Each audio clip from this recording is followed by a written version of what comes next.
এটা জানা যায় এটা দোয়া না এটা নামাজ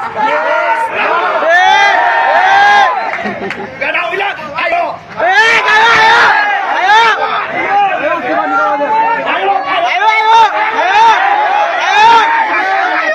বিপক্ষে হাত তুলে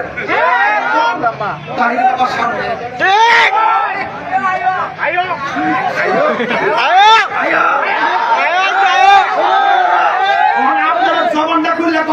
আমার কথাটা শুরু থেকে বড় পর্যন্ত স্কুল থেকে মাদ্রাসা পর্যন্ত সবাই বুঝছেন কি বুঝেন নাই আর কোনো বুঝ আছে এখন আরেকটা সমাধান দেওয়া যায়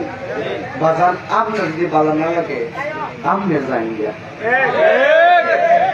আমার আব্বা মারা গেছে আমি দোয়া করুন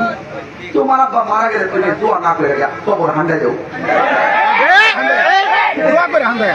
কিন্তু আমরা বাপ দাদা বলেছি না এই সমাজের ভিতরে যদি ম্যাক্সিমাম দোয়া চলে